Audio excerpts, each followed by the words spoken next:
Hello and welcome to Global Sanctuary for Elephants podcast, Global Rumblings. Global Sanctuary for Elephants, or GSE for short, is a non-profit organization with a mission to create vast safe spaces for captive elephants where they are able to heal physically and emotionally, often from very traumatic pasts. I'm your host, Nadia Mari, and I'll be taking you to the lush jungle of the Mato Grosso region in central Brazil, home of GSE's initial project, Elephant Sanctuary Brazil.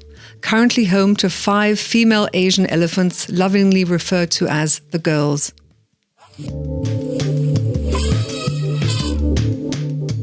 Hello everyone, welcome back and thank you for tuning in again this week for a new exciting episode of Global Rumblings. It's great to have you with us. We'll be talking more about Pocha and Guillermina, the mother and daughter duo rescued from Mendoza in Argentina to the sanctuary in May 2022. So let's head over to the lush jungle of Elephant Sanctuary Brazil to say hi to Kat and Scott. Hi you two, good afternoon.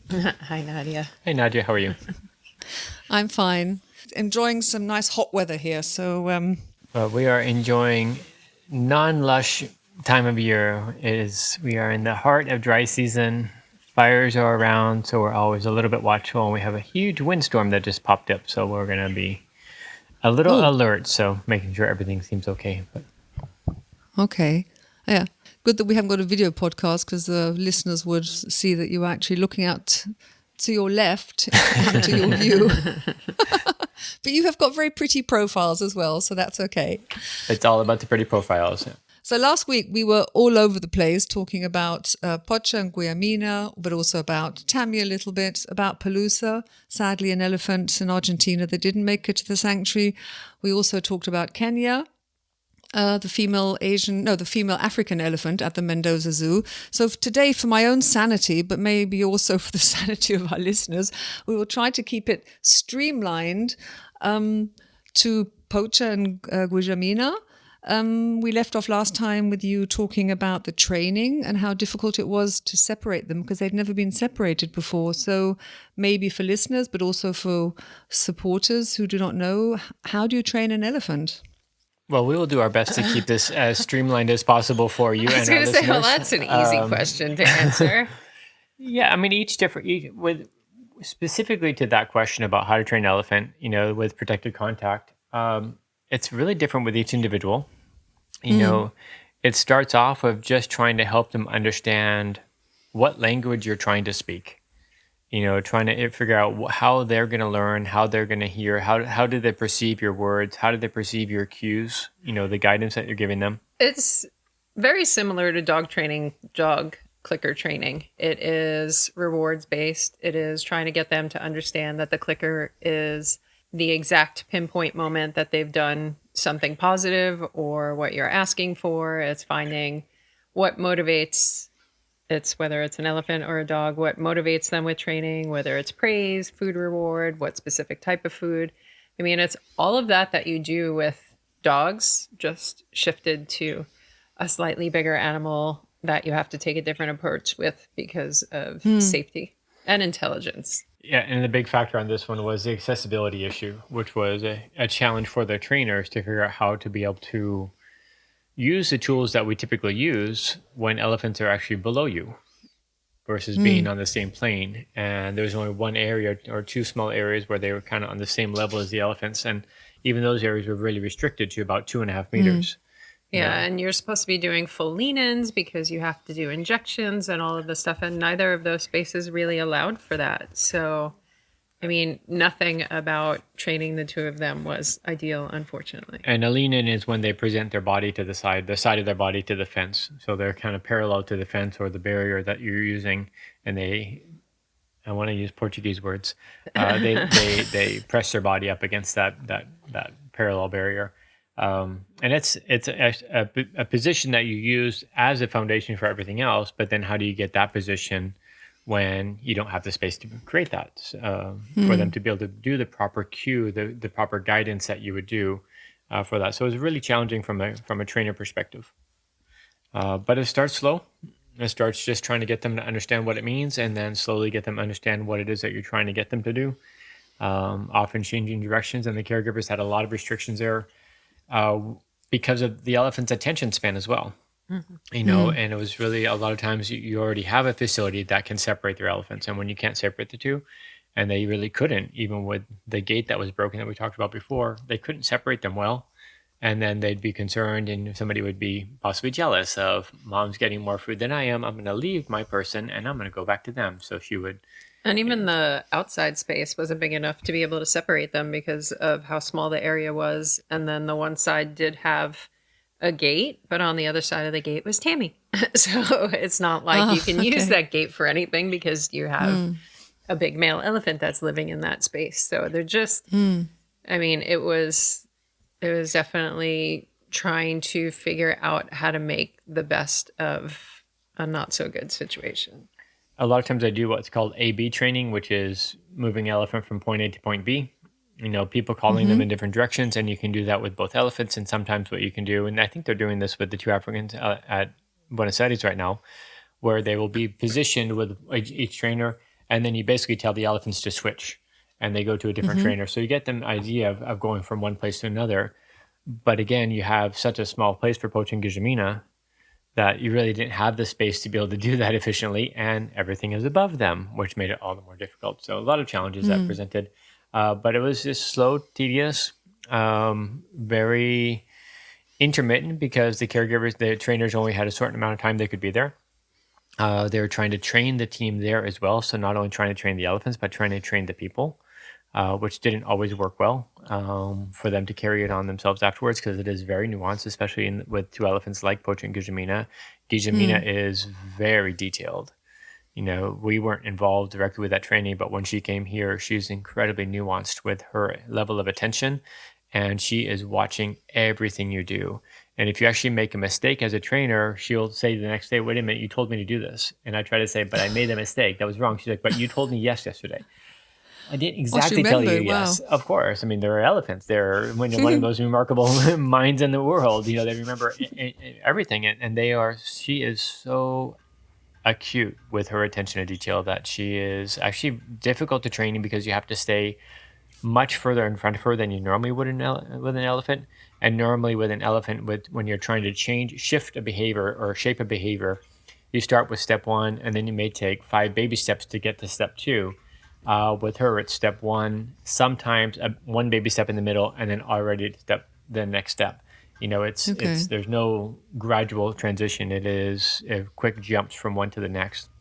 And if you don't stay in front of her on that, she either gets bored or gets confused because she doesn't understand why you're trying to do the same thing too many times. I was watching some videos in preparation, and I was looking at your fundraiser called Horizons and Hope, and just had to, when reading the text, just remember how sterile her environment was. And I really had to think about who in their right mind at the zoo at the time thought it was totally okay to bring in Pocha, knowing that she would, mate with Tammy, and then condemn the offspring, in this case Guillermina and Pocha, to such a sterile life. I was thinking of various adjectives which are podcast and family friendly, but apart from selfish, I couldn't really think of. I couldn't think of one, but yeah, that was. The whole zoo setup is really weird, and I'm not defending them. But the idea behind the way the enclosures was designed was actually a positive one. It was at a time where most animals were in tiny little spaces behind bars, and that was how animals were kept. I mean, this is way back when. So the idea behind their enclosure was to give them a space where they didn't have to be behind bars. So they were looking at creating a more expansive, not as limiting, not prison-esque enclosure, but of course didn't really think it all the way through from the perspective of, instead of having bars in front of them, they have a giant wall and they can't really see anything. So it came from a place of trying to do something better, but kind of tanked in reality, unfortunately. And if you look at most zoos 50 years ago, it's exactly what Kat's saying. I mean, it was tiny little, barred enclosures. Several animals weren't even allowed outside. They only had indoor exhibits. A lot started to change, but in the last 30 years, tremendous amount have changed with zoo exhibits and designs. That doesn't make them enough still. But if you do a comparison 50 years ago to zoos basically around the world, I mean, it was pretty barbaric. And that pit, as horrific as it is, was actually a positive step at that point. Because I did ask, of course. I was like, who designs this? And I was educated on why and how and blah. But to go to the next layer of your question, which was thinking about, possibly breeding and having offspring sequestered to that space, that's not even a consideration at that point. It's, hey, we have a baby. It's not a sequestered baby. We have a baby. Look how brilliant it is. Look how happy mom is. And we were able to reproduce in captivity. Isn't this amazing? Conservation efforts, education efforts, without even the consideration of the impact on that life.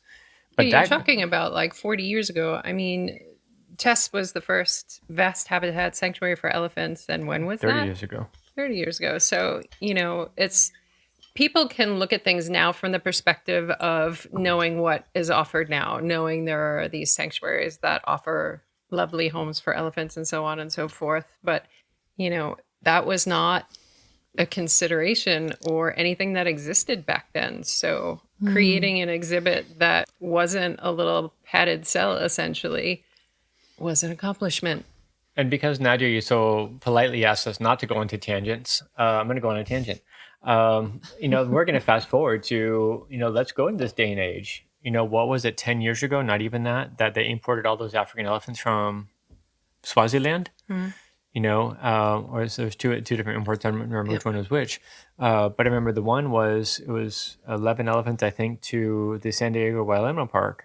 Hey, notorious zoo, we have 6 acres of space for them. Well, breeding happens, and we're going to have a multi-generational herd. Well, you can only go that far for so long. You ended up with, was it 16 elephants or 12 elephants on 6 acres? I don't remember. 19 elephants on 6 acres. Well, you can't. That's not sustainable. We're going to have conflict with the elephants, and of course, they're going to keep breeding, so you're going to have more offspring. Where do they go? Several of the elephants are sequestered now to half-acre enclosures, in zoos that are AZA accredited zoos. So there's no consideration what's going to happen in 2 or 3 years. Even now, we're not talking 50 years ago. We're talking now. There's no consideration with these breeding programs, what's going to happen to these offspring or the next ones after that. It is, hey, let's just make a bunch of babies because they make money. Especially there, because they had a lot of males. They had almost exclusively male offspring. And then they had to start closing them into different yards because of socialization issues and so on and so forth. And then almost all of the males got sent to other facilities, even though they say they're doing it to keep a multi-generational herd. But, I mean, they just don't. Males are more effort. Groups of males are significantly more effort. There is a zoo in the U.S. that has exclusively males, but that was a first. And that was within the past 10 years that they did that. So, in this language of the multi-generational herd, that wasn't even until a couple years ago. I say a handful of years ago, that they were using that language because it's pretty.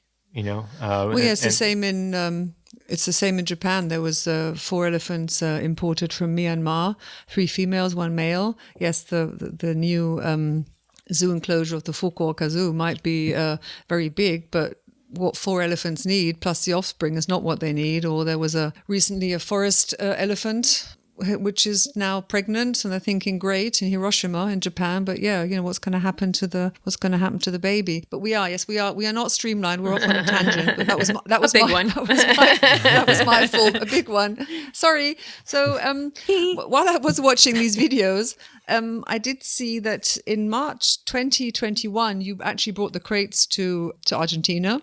Took about a week for them to get there, and you also had said in your post that the crates were arriving a little bit earlier to give Pocha and Guillermina more time for training and for separation, but they weren't actually rescued until May 2022. So from March 21, that's 14 months. What happened apart from, yes, I read there was still some COVID issues, and also then something about the winter, which meant that there was a cold spell, that the blood circulation in elephant ears isn't as good, so you had more problems drawing blood. But even so, 14 months, Well, What the bleep happened? let's put 14 months in perspective when we have rescues that have been working around the world, that have been going on for 15 years to try to get elephants out of these places. There's 14 months may sound like a lot, but in this world where you actually don't normally hear about the rescues until the day of or the week of, because people aren't so transparent, they don't let you know the whole story.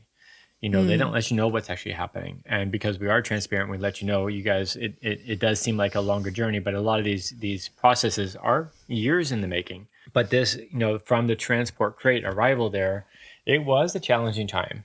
It was COVID. It was the still limitation of access for people to do training. It was the caregivers are not continuing the training they were supposed to. So when the trainers went back, the elephants had actually made no progress. In most cases, they had regressed from what their progress was, because with elephants, oftentimes, if you're not going to train properly, it just makes everything worse. But then we add another layer of human selfishness and greed that actually was a huge element of the issue. And that was no one really gave a shit about these elephants. The reality is no one cared except for the zoo and the government saying, hey, we want to give these elephants a better life. There were some small groups that were trying to do something, but there was nobody in Argentina that was saying, hey, let's make a huge positive difference. I say no one. A very select handful of people that were devoted advocates for progressive change. But once they started getting publicity for these moves, and after Mara got relocated, there ended up being a group in Argentina that wanted to keep the elephants in Argentina for themselves. They're Argentine elephants. They need to stay in Argentina. No, they're not Argentine elephants. They are Asian elephants, actually. And they have been living in Argentina, but they've been living in, squalor in Argentina for years. And no one's really made a positive change. So we're here to help. Oh, no, we don't want them to go. We want them to stay here as well. And it wasn't just them. I mean, there were elephants at a different zoo. They had 2 elephants die in their 20s. And nobody said anything. Nobody tried to do anything for them. Nobody, again, yes, there were small groups of people trying to do things for these elephants for a long time. And this is a notoriously horrific zoo. Yeah. That was really bad. But the people who stepped in all of a sudden and were like, no, these are our elephants. They didn't do anything for those elephants. These poor elephants who died in their 20s, nobody cared. And then all of a sudden, now everybody wants the elephants to stay in Argentina. And they wanted to move them to a sanctuary that was designed for a few small animals. They showed fencing, and it was going to be for basically cow type fencing. Their barn was eucalyptus post with no reinforcement structure around it. They would have all been in a big elephant toy. Is all that would have been. They wanted to do all the elephants together, and because the people that were associated with that had high level political contacts, that just turned into just a bit of a nightmare for a while. And by all elephants together, the 2 female Asians, the 1 male Asian, and the 1 female African wanted to mix them all in the same enclosure. Yeah, there was no. Gosh. So none of it was logical thinking. It was more selfish greed. We want the publicity, we want the exposure, we want to keep them in Argentina. So with that, there were some false claims at the sanctuary. There were claims all over the internet that Mara had died, and all of our listeners know that Mara is not dead. Mara is alive and well. And that came up because we actually showed the world that Mara was sick when she was losing weight and talked about her digestive issues and talked about complexities of recovery with elephants in captivity and the long-term impact, long-term chronic impact. So we shared that. And of course, people took advantage of that and said Mara's dead, even actually posting pictures online that were supposedly Mara laying down dead. I remember the pictures of electrocuted elephants in India that got electrocuted on the tracks, and then they photoshopped it into, my gosh. It was actually a lightning strike, because we reverse looked up the photos and they clearly cropped out this mahout that's in the same photo. And they said, no, it's Mara. We have an inside source. She's dead. So we actually had on more than one occasion, we had to have the local authorities, and each one came out separately, each of the 3 local divisions, and had to count our elephants to make sure we had all elephants accounted for. Seriously? And they came out multiple times. And then in associating with this, there was another claim of, wrongful deaths that happened here, and elephants with the disease, that there was no indication of them ever having this disease. I mean, all these things that went on. And even after we proved all of that, then the Argentine government, who was connected to this sanctuary that wanted to keep the elephants, wanted to do an investigation themselves here, which isn't legitimate. So they wanted to actually do a full-on investigation, which made no sense because all of our local authorities, all of our Brazilian authorities said, hey, there's no indication of any of this. Why are we taking it any further? But to appease your neighboring government, they said, yes, we'll set up a visit. And they came out here for a visit, and we showed them everything. And they went back and made a report and basically completely, I mean, it's a report that was full of slander. So we actually didn't reply right away. We went through various channels, waiting for this reply, waiting for them to lose credibility because there's really no merit with it. But we couldn't push forward too fast. We couldn't fight too fast because of the political element of it. So we had to wait our time. And then after a little while, when they started to push even further and continue to deny the renewal of the export permit, because that was one of the things that happened in that time frame, is Trish and Ingo were there, and they were not able to get the elephants loaded once they were liberated to go there because of COVID. And once we got for certain test results done, they went there. They couldn't get the elephants loaded in that small window at time that we had before their export permit was expired. During the renewal of the export permit is when all of this really started coming to head. And that's when we had this investigation. And then we actually went, in association with other organizations, went into a social media and media campaign showing the truth of what this visit was, and showing the reality of what is the reality of what they saw versus what the report tried to claim, and basically discredit everything in the report. And within, I think, 72 hours, they had admitted the new export permit. So much, and you said it, so much time was lost. Time again, such precious time. Yeah, I mean, it helped that the person who is essentially responsible for not approving these permits, his contact information was included in multiple things that were shared publicly about, if you are unhappy, please write to. And one of the things that happened was he contacted us and was like, make it stop. Well, it's like, well, easy enough. Just approve the permits that are supposed to be approved. I remember many tweets. We have to, in all of this, we have to put credit back where it is due, and that is the government of Mendoza. The environmental minister and the director of the zoo, they never lost sight of the big picture. They never fell prey to the political pressures that were put on them to try to cancel this relocation. It would have been easier for them to just send them to that other place, even though it was trash. I mean, it still would have been an easier way for them to go. Yeah, and that director that was there at the time, she's no longer there. When she stepped in during this transition, she actually had civil lawsuits against her directly, personally, not associated with the zoo, for wrongful deaths and other things, all things that happened before she even became the director of the zoo. And during her tenure there, they were doing all kinds of things with the other animals, with people within the zoo that were trying to stop some of the transfers of putting animals into quarantine areas. So they had like a chimpanzee that was in quarantine, and they tried to compromise quarantine by by putting other animals into the enclosure with a chimpanzee. So there's people within the zoo as well that are trying to mess with all of this. I mean, it was death threats of the animals. And when Trish and Ingo were there the first time trying to relocate the elephants before their export permit expired, they were all kinds of claims of, them throwing rocks at the elephants to try to get them in enclosure. I mean, it's just, the list goes on and on and on of all this craziness that happened, associated with our work, but also associated with the progressive action of the zoo and the progressive action of the government to change from the zoo model to the biopark model. And again, it's just human greed, human selfishness, human arrogance, human ignorance that stopped progress for two elephants. And once again, they suffered, more time at the zoo. And we always go back to the same old question. And I know many people listening know now that, Pocha only survived for about 5 months after arrival. But what would have happened for Pocha if we could have gotten her out earlier? Would she have had more time? And would she still be alive now? And all this, we can't live in that past, but it is frustrating in the moment. And the other thing in the moment, we can't always divulge everything. We could never divulge everything, not without compromising, relationships with different governmental agencies and possibly making it even worse and extending the delays. So there are often times where we can't share, not because of our own transparency, but because of putting these rescues at risk. Yeah, understandable. So 72 hours later, then the tweets and the emails and the harassment stopped. The export permits were issued. So maybe that's a good time to stop today's podcast. And then next week we can then load, because I also watched a video in preparation. I didn't quite know how far we were going to get today. And it was actually a very interesting way that you had to set up the crates, because you couldn't put them next to each other.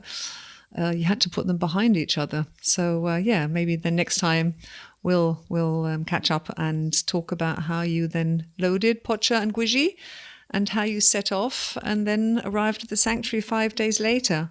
So thanks for taking time again today, again before your lunch. So I did say, had you been eating, Bob would have edited out any munching noises, but you'll probably tuck in now. So have a great lunch, have a great afternoon, and thanks again. Thank you, Nadia, and thanks for tolerating yet more tangents of Elephant Sanctuary Brazil chaos. Bye. Bye, Nadia.